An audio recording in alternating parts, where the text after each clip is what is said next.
In this video, we're going to be looking at autism in girls and specifically 5 social anxiety traits coming up.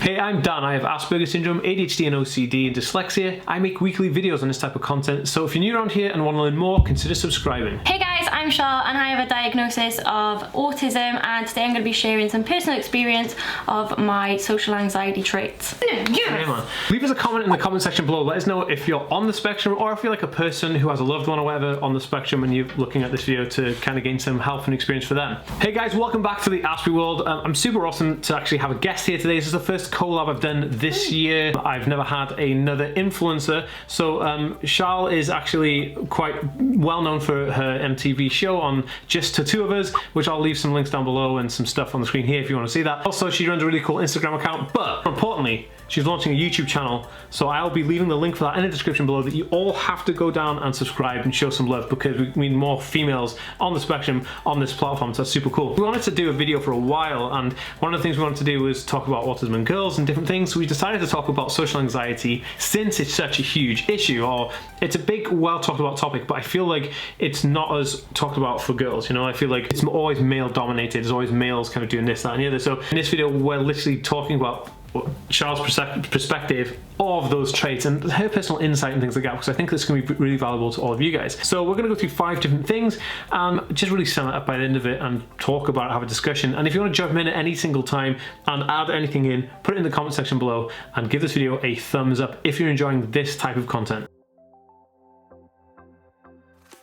So number 1 is masking. So Charlotte, do you want to take us through a little bit about masking and some of your personal insight and experience with that? So one of the things that affects me is masking, and this is something that I'd say most women do on the spectrum actually. It's a really common trait, and basically it's hiding your traits and pretending to be a version of yourself that is socially acceptable, masking and hiding my traits so that the other person can't suspect anything odd or weird or anything. And what I tend to do is I copy and mimic other people's behaviour so that I can represent a socially acceptable version of myself. Would you say that this is, you'd pick up masking from watching like TV and film? Because this is an interesting topic. Like, would you say that you learned social kind of masking from like mimicking people on movies and stuff? It's basically from years of being rejected socially, and so you take characteristics from other people, you're adopting other people's behaviour and characteristics and applying it to your own.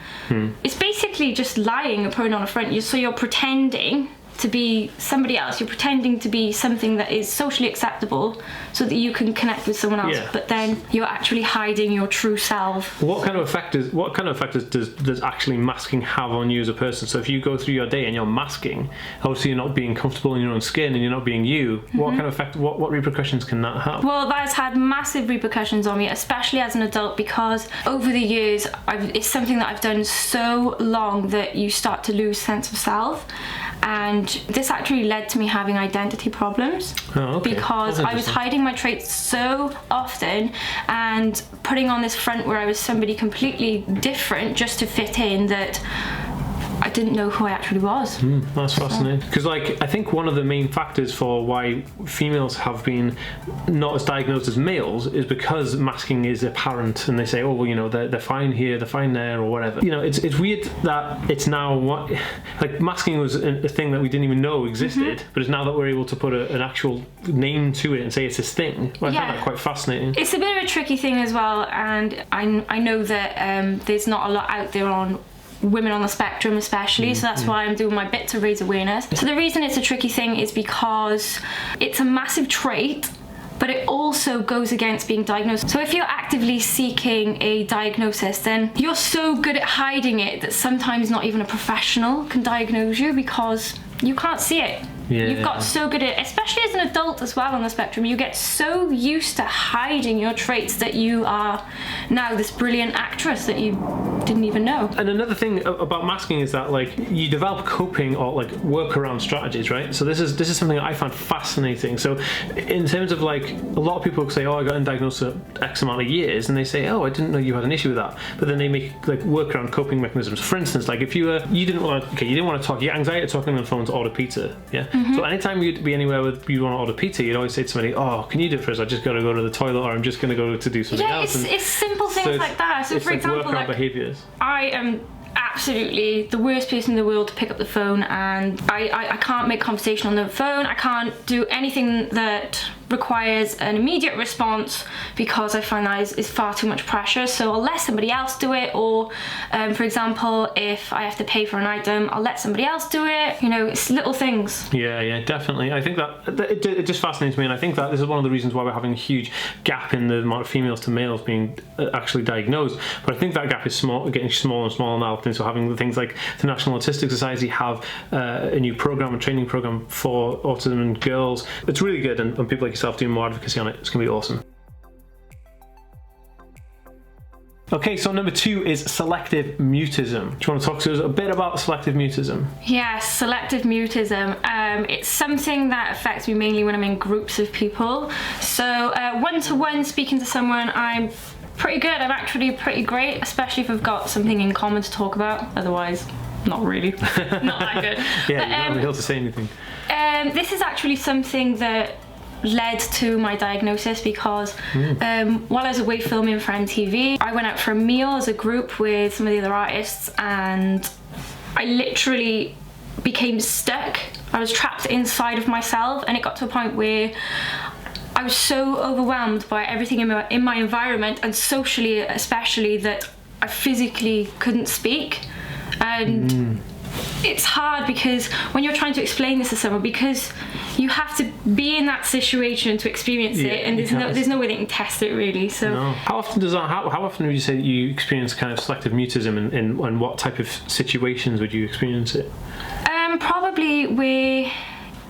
And I mean, like, for some bizarre reason, it tends to be more around people my own age. And I'm not sure if that's because, I don't know, are people our age more? Maybe, I think it's maybe because maybe you feel like expected to be a certain way around the people your own age. Yeah, to act right? a certain way and behave a certain way. Yeah, and not be, and yeah, saying acting a certain way and being that kind of like typical person when you're not a typical person. So you might feel like, you know, I can't contribute to this situation, so you just kind of maybe climb up or something. I don't know, I'm just trying to figure it out, but it is fascinating. Like, I've experienced this, and it wasn't until you'd said it to me, we were like WhatsApping, talking about doing this video and talking about different things. He's out, it's like mutism, and I've experienced this when I go to Naomi's mum's house, and we have like, I don't know, they do like family dinners or like a party. Family dinners, oh my god, I just like the worst. And then Naomi says to me, it's like, Dan, you don't speak, like you don't, why do you engage with people, why are you speaking and stuff? I'm like, I have no idea, like I have no idea why. There's that pressure there to have to be social and to have to make conversation, and then you're applying even more pressure on yourself. Yeah,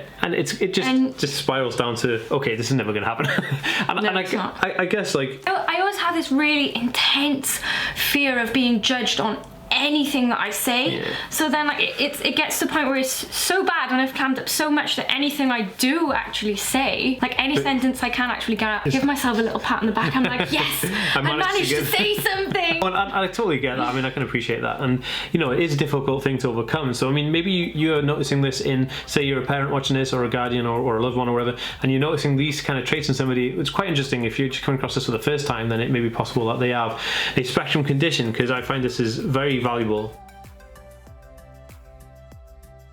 Okay, so number 3 is making small talk, and this one kind of rings true to me as well. I know a lot about kind of like how it's difficult to make small talk when having a spectrum condition, because that is just like, it's super difficult. So do you want to talk a bit about your obviously experiencing it and being a female on the spectrum? Yeah, sure. I mean, like, a lot of people would probably doubt this, and a lot of people that have met me personally, and that's because I mean, I will make the effort to chat to them, but what I'm actually doing is running off a script of stuff I've learnt to say over the years that is socially acceptable, and I'm just repeating myself basically in every conversation with every single person, because when that script runs out, what do I say now? Yeah, I can totally relate, and like I have a few things that I talk about. One, I'll talk about SEOs with people, and then when they're not interested in that, I'm like, okay, well, I'll talk about politics because I know a lot about politics, right? And if they're not interested in politics, I'm kind of all out. You know, somebody says to me, "Oh, let's talk about cars." I'm like, there's no way this conversation is going to go anywhere. And I find like those situations are like the panic situations. I'm like, what am I going to do now?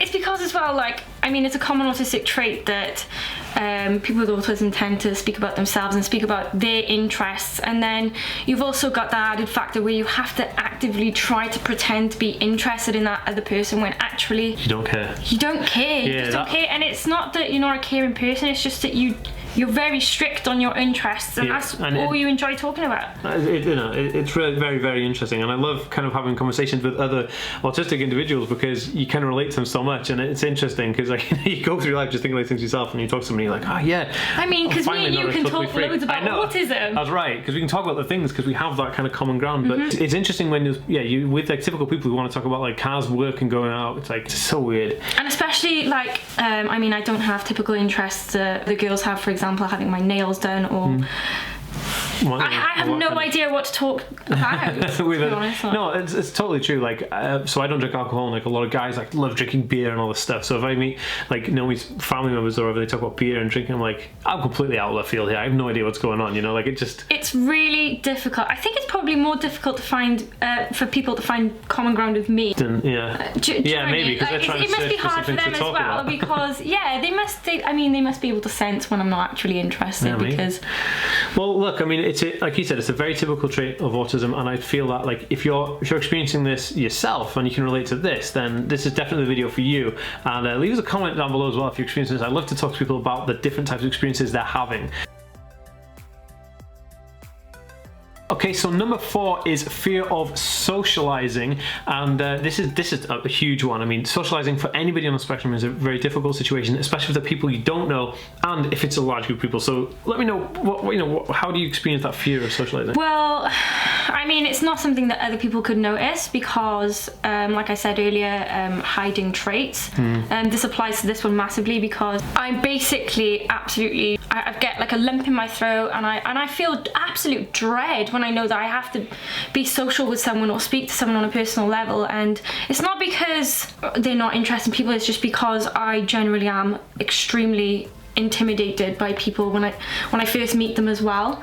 So yeah, it just builds up avoidance issues as well.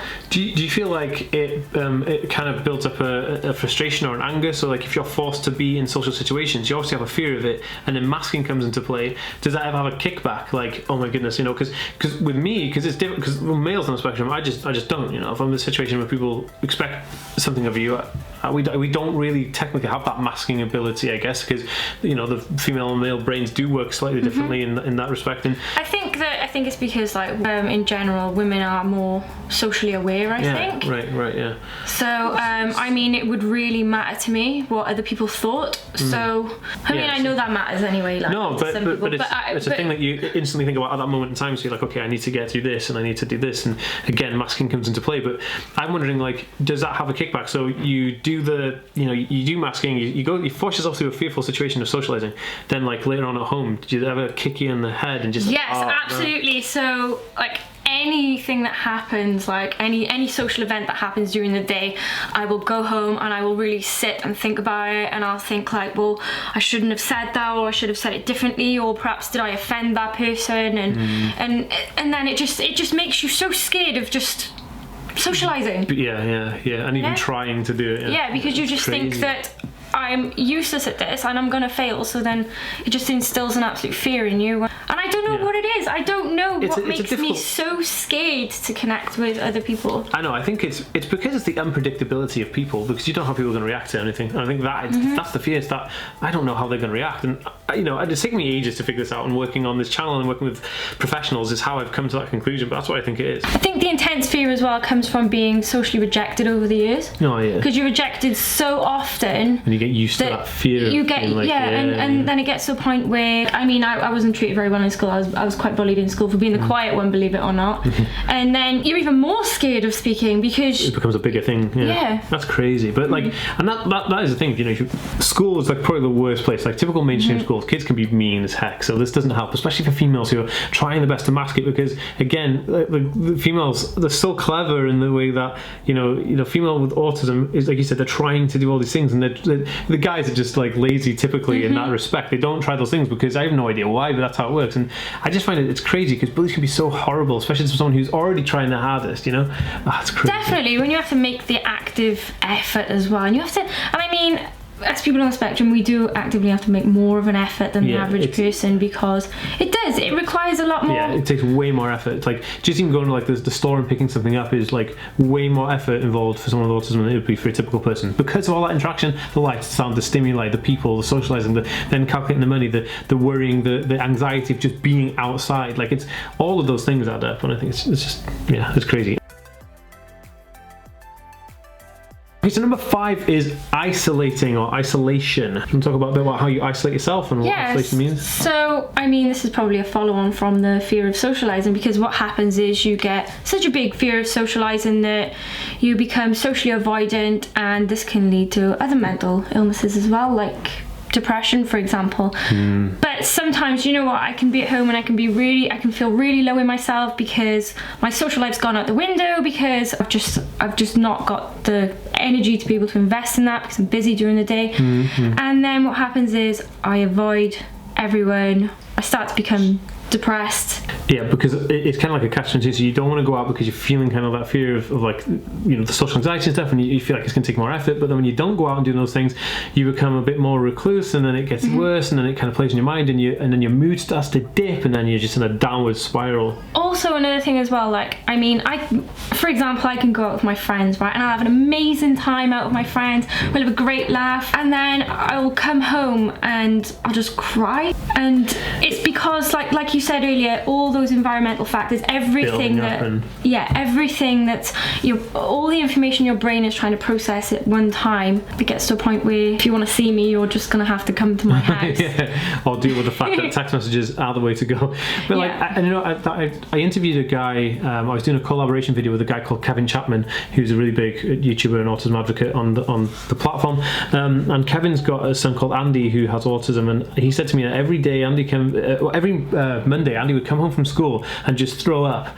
Like every Monday he'd come home, throw up, and he's like, what on earth's going on? No other day, just the Monday, come home, throw up on the floor. And he's like, Dan, what's going on? I said, well, he's had Friday evening, Saturday and Sunday to just chill out and be in his own zone and be comfortable, and then he goes into a school environment which throws him all out, and he's having to deal with that all day, and then he just goes crazy sick. So it's kind of like, I can totally understand about that. I've not really experienced that myself because I've been used to isolating myself for ages, so I can't remember the last time I'd forced myself to go out in a situation, because like you want to go out and have that fun with your friends. I'm not really bothered. I'd rather just kind of like separate myself, and I think that is the difference between the male and the female on the spectrum. The friends I have are the friends that just know how useless I am maintaining friendships, and they kind of accept that, and they just think, well, Charlotte is the way she is, and if I want to see her, I'm just gonna have to give her a call. Or yeah, and there's nothing wrong with that, and I think that like being proud of who you are as well is going to definitely help overcome any kind of like stigma about those things. Okay, so just want to say thanks for Charlotte to come down and actually do this video. It's super awesome, and I'm looking forward to getting a tattoo from you sometime in the near future. Woo! If you want to check out the next video, it's all about autism symptoms in girls, and I'll leave it in the next video card. And don't forget to subscribe if you want to learn more. See you next time, guys. See you soon, guys.